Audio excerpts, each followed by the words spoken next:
Hello friends, welcome to my Vinita super classes. आज हम लोग बिहार बोर्ड के वर्ग 10 के हिंदी के पद्यांश में पाठ 2 देख लेते हैं। पाठ का नाम है विष के दांत। इससे पहले कि आप हमारे चैनल पर नए हो तो हमारे चैनल को सब्सक्राइब कर ले और बेल आइकन को दबा दे, जिससे हमारे आने वाले वीडियो का नोटिफिकेशन आपको सबसे पहले मिल सके।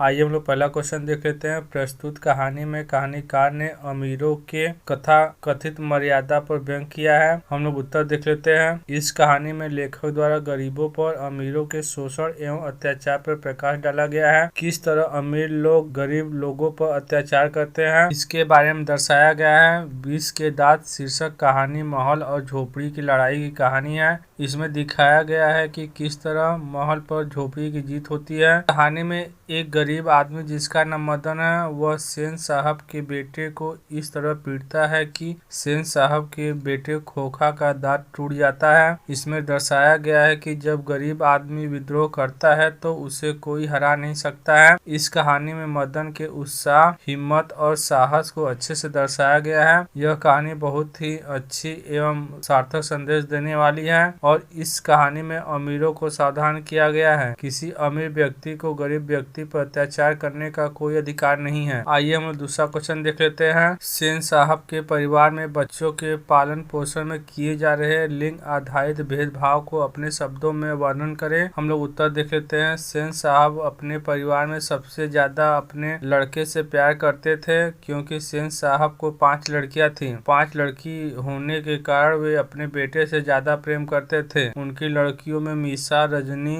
आलो, शेफाली, आरती थी तथा उन्हें एक बेटा था जो सबसे छोटा था। उसका नाम कासू बाबू था। वे उससे प्यार से खोखा कहते थे। 5 लड़कियां होने के कारण उन पर ज्यादा अनुशासन था, जबकि एक लड़का होने के कारण उसे कोई भी डांटता नहीं था।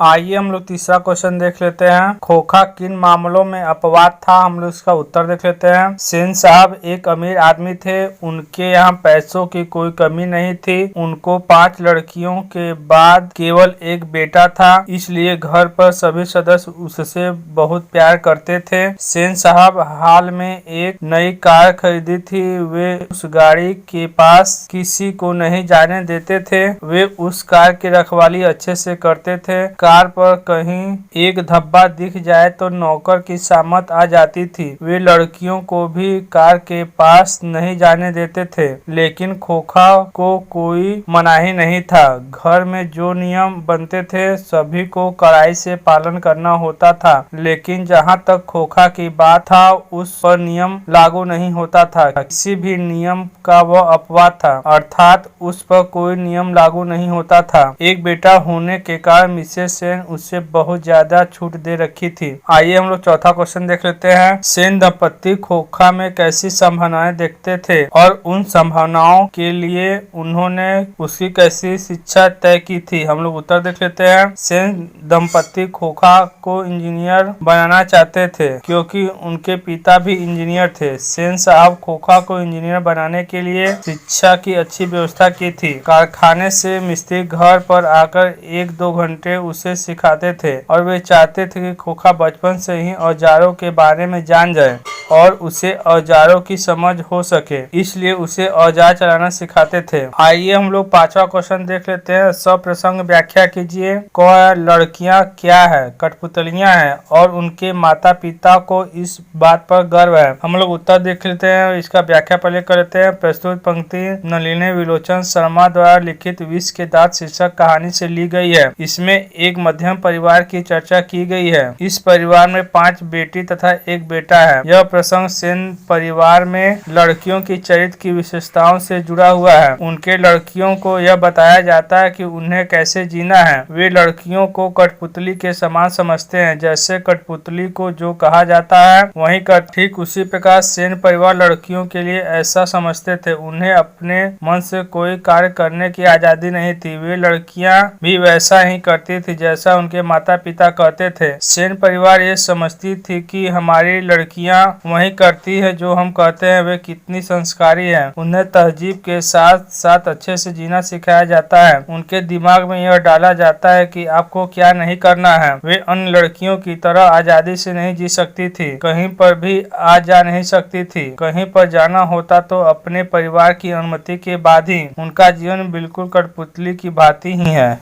आइए हम लोग पांचवा का ख देख लेते हैं। खोखा के दुर्लती स्वभाव के अनुसार ही सेनों ने सिद्धांतों को बदल लिया था। हम लोग इसका व्याख्या देख लेते हैं। प्रस्तुत पंक्तियां नलिनी विलोचन शर्मा द्वारा लिखित विष के दांत शीर्षक कहानी से ली गई है। इस पंक्ति में सेन परिवार के एक छोटे बेटे के जीवन से संबंधित है। हम लोग देख लेते हैं। इसमें लेखक बताना चाहता है कि समाज में किस तरह लड़के और लड़कियों में भेदभाव किया जाता है। अगर किसी परिवार के पास 4-5 लड़की पैदा हो जाने के बाद अगर कोई बेटा पैदा होता है तो उसे कितना प्यार दुलार मिलता है, जबकि लड़कियों के साथ भेदभाव किया जाता है। यह दृश्य बिल्कुल सेन साहब के परिवार में भी होता है। सेन साहब एक मध्यवर्गीय परिवार से संबंध रखते थे। वे अपने बेटे को बेटी की तरफ से प्यार नहीं करते थे। सेन साहब का एक बेटा जिनका नाम खोखा है। खोखा पर परिवार का कोई भी नियम लागू नहीं होता है। उनके यहाँ जो भी नियम बने हैं उसे केवल लड़कियां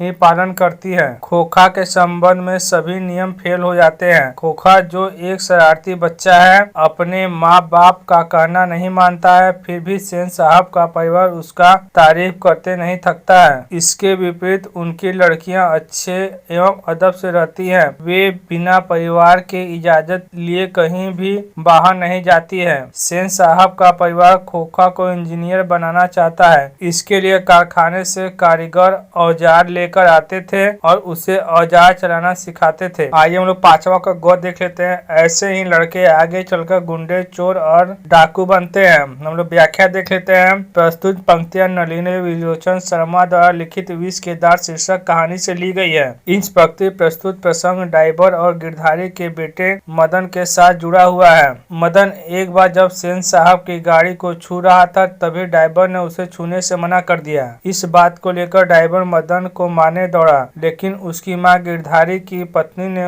उसे मना कर दिया। लेकिन ड्राइवर ने मदन को धक्का दे दिया, जिससे मदन के पैर में चोट लग गई। इसके बावजूद ड्राइवर ने इसकी शिकायत सेन साहब से कर दी। इस बात को लेकर सेन साहब ज्यादा क्रोधित हो गए और गिरधारी को बुलाकर डांटे और कहे कि अपने बच्चों को संभाल कर रखो, नहीं तो वह हाथ से निकल जाएगा, तो वह बाद में चोर, गुंडे और डाकू बन जाएगा, जिससे तुम्हारा नाम खराब हो जाएगा।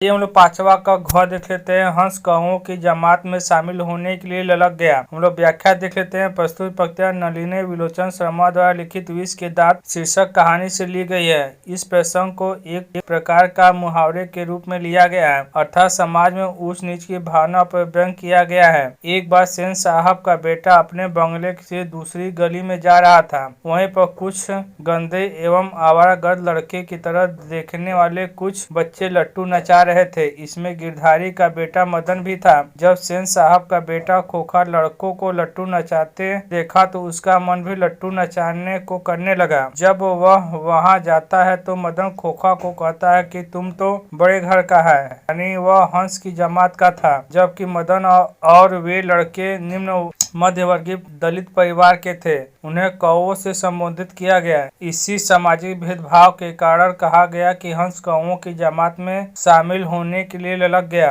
कहने का मतलब यह है कि खोखा एक अमीर परिवार का लड़का है, गरीबों के खेल में शामिल होकर खेलने के लिए ललक गया। मदन कहता है कि चल भाग यहाँ से, जाके अपनी गाड़ी में बैठ। आइए हम लोग प्रश्न छठा देख लेते हैं। सेन साहब के और उनके मित्रों के बीच क्या बातचीत हुई और पत्रकार मित्र ने उन्हें किस तरह उत्तर दिया। हम लोग उत्तर देख लेते हैं। एक दिन की घटना है कि ड्राइंग रूम में बैठकर सेन साहब के कुछ दोस्त गपशप और मजाक कर रहे थे। उन दोस्तों में एक पत्रकार भी अपने बेटे के साथ बैठे हुए थे, जो साधारण परिवार से संबंध रखते थे। पत्रकार साहब सेन साहब के रिश्तेदार थे। पत्रकार साहब का बेटा बड़े समझदार और बुद्धिमान दिखाई देता था। यह देखकर उनमें से एक दोस्त ने कहा कि आपका बेटा बड़ा समझदार दिखाई देता है, यह स्कूल तो जाता होगा। इतना में पत्रकार साहब कुछ बोलते सेन साहब ने अपने बेटे की बड़ाई करते हुए कहते हैं कि मैं अपने बेटे को इंजीनियर बनाना चाहता चाहता हूँ। एक ही बात कई बार सुनते सुनते सभी लोग ऊब चुके थे। इसके बाद पत्रकार साहब कहते हैं कि मैं इसको एक अच्छा आदमी बनाना चाहता हूँ, बाकी सब जो वो बनना चाहे बनेगा, मैं उसको पूरा आजादी दूंगा। पत्रकार साहब का यह बात सेन साहब को अच्छा नहीं लगा। आइए हम लोग 7वां क्वेश्चन देख लेते हैं। मदन और ड्राइवर के बीच विवाद के द्वारा कहानीकार क्या बताना चाहता है। हम लोग उत्तर देख लेते हैं। मदन और ड्राइवर के बीच विवाद को कहानीकार ने ड्राइवर को एक सामंती मानसिकता के रूप में दिखाया है। गिरधारी का बेटा मदन एक गरीब का लड़का है। ड्राइवर मदन को सिर्फ मोटर को छूने के कारण उसे ढकेल दिया, इस कारण मदन को चोट लग गई। आइए हम लोग प्रश्न 8वां देख लेते हैं। कासू और मदन के बीच झगड़े का कारण क्या था। इस प्रसंग के द्वारा लेखक क्या दिखाना चाहता है। हम लोग उत्तर देख लेते हैं। कासू और मदन के बीच झगड़े का कारण मदन से कासू द्वारा लट्टू मांगना था। कासू मदन से लट्टू मांगता है, लेकिन मदन उससे लट्टू नहीं देता है। लट्टू नहीं देने के कारण उनमें झगड़ा होने लगता है। इसके बाद कासू मदन को मारता है, फिर मदन भी कासू को मारने लगता है। लेखक इस प्रसंग के द्वारा यह दिखाना चाहता है कि बच्चों के मन में सामंती मानसिकता अर्थात अमीर गरीब का कोई भय नहीं रहता है। आइए हम लोग प्रश्न 9वां देख लेते हैं। महल और झोपड़ी वालों की लड़ाई में अक्सर महल वाले ही जीतते हैं, पर उसी हालात में जब दूसरे झोपड़ी वाले उनकी मदद अपने ही खिलाफ करते हैं। लेखक इस कथन को कहानी से एक उदाहरण देकर पुष्टि कीजिए। हम लोग उत्तर देखते हैं। सेन साहब की नई चमकती गाड़ी को मदन के छूने के कारण ड्राइवर मदन को मारता है और उसे जमीन पर घसीटता है। इसके बाद मदन के पिता गिरधर द्वारा भी उसे पीटा जाता है। इसमें यह दर्शाता है कि ड्राइवर और उसके पिता दोनों मिलकर ही महल वालों का साथ दिया और झोपड़ी वाले मदन को अकेला छोड़ दिया। लेकिन अगले दिन जब खोखा और मदन का झगड़ा होता है लट्टू के लिए, मदन और खोखा को खूब पीट देता है और उन लोगों का झगड़ा काफी विस्तार रूप ले लेता है। उसी समय मदन का पिता वहां आते हैं और दोनों का झगड़ा देखकर वह मदन को मारता नहीं बल्कि उसे गले लगा लेते हैं। आइए हम लोग प्रश्न 10वां देख लेते हैं। रोज रोज अपने बेटे मदन की पिटाई करने वाला गिरधर मदन द्वारा कासू की पिटाई करने पर उसे दंडित करने के बजाय अपनी छाती से क्यों लगा लेता है। हम लोग उत्तर देखते हैं। रोज रोज अपने बेटे मदन की पिटाई करने वाला गिरधर मदन द्वारा कासू की पिटाई करने पर उसे दंडित करने के बजाय अपनी छाती से लगा लेते हैं, क्योंकि बार बार पीटे जाने के बाद गिरधर का स्वाभिमान जाग जाता है। मदन के पिता सेन साहब के फैक्ट्री में काम करते हैं। सेन साहब के शिकायत के बाद मदन को उसके पिता पीटते थे। एक दिन कासू और मदन की लड़ाई होती है जिसमें मदन द्वारा कासू को पीटा जाता है। यह देखकर मदन के पिता गिरधर का विश्वास जाग जाता है, क्योंकि कोई भी अपने पुत्र को बार बार पीटते नहीं देख सकता है। इस बार गिरधर अपने बेटे मदन को पीटने के बजाय उसका साथ देते हैं और उसे अपने छाती से लगा लेते हैं। आइए हम लोग प्रश्न 11वां देख लेते हैं। सेन साहब मदन, कासू और गिरधर का चरित्र चित्रण करें। हम लोग उत्तर देखते हैं। पहले सेन साहब। इस कहानी में सेन साहब प्रमुख पात्र हैं। इन्हीं के आसपास पूरी कहानी चलती रहती है। सेन साहब ने नई नई गाड़ी खरीदी, इसलिए गाड़ी से सभी को दूर रखने के लिए कहते हैं, लेकिन उनके पुत्र खोखा को कोई भी मना नहीं करने वाला है, क्योंकि उनके पास 5 बेटी के बाद केवल एक ही पुत्र है। सेन साहब बहुत अधिक दिखावा करते हैं। वे किसी भी को बढ़ा चढ़ाकर कहते हैं। वे अपने पुत्र के बारे में भी बढ़ा चढ़ाकर बताते हैं और कहते हैं कि अपने पुत्र खोखा को इंजीनियर बनाना चाहते हैं। उन्हें केवल अपने बेटे की प्रशंसा पसंद आती है, किसी और के बेटे को वो देखना भी नहीं चाहते हैं। वे अमीरी का दिखावा अधिक करते हैं। उनका मानसिकता भी उसी प्रकार का है। अब हम लोग मदन का चरित्र देख लेते हैं। मदन सेन साहब के यहाँ काम करने वाले एक कर्मचारी का बेटा है। उनका नाम गिरधर है। मदन अपनी माँ और पिता गिरधर के साथ उन्हीं की फैक्ट्री में एक कोने पर घर बनाकर रहता है। मदन बहुत साहसी, निर्भीक एवं निडर है। वह किसी से डरता नहीं है। एक बार जब खोखा और उसका लड़ाई हुआ तो मदन खोखा को मारकर उसके 2 दांत तोड़ देता है। वह नहीं सोचता कि खोखा एक अमीर बाप का औलाद है। आइए हम लोग गिरधर का देख लेते हैं। सेन साहब एक अमीर आदमी थे। उनके फैक्ट्री में बहुत से वर्कर एवं कर्मचारी कार्य करते थे। गिरधर भी सेन साहब की फैक्ट्री में काम करने वाला एक कर्मचारी था। उन्हीं के यहाँ रहता था। गिरधर स्वभाव में सीधा एवं सरल था। उसे हमेशा सेन साहब का गुस्से का सामना करना पड़ता था। आइए हम लोग 12वां क्वेश्चन देख लेते हैं। आपकी दृष्टि में कहानी का नायक कौन है? तर्कपूर्ण उत्तर दे। हम लोग उत्तर देख लेते हैं। हमारी दृष्टि में इस कहानी का नायक मदन है। मदन के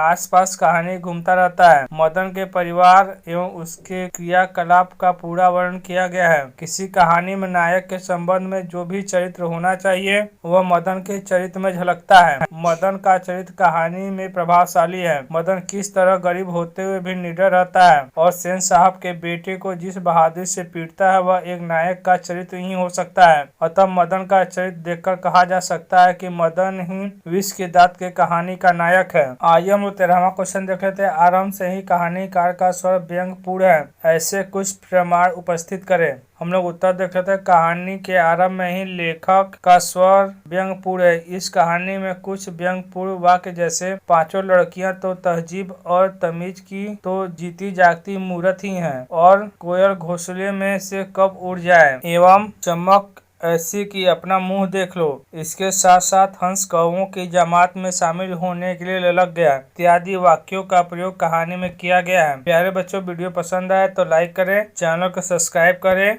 और अपने दोस्तों के साथ शेयर करना ना भूलें। जय हिंद, जय भारत।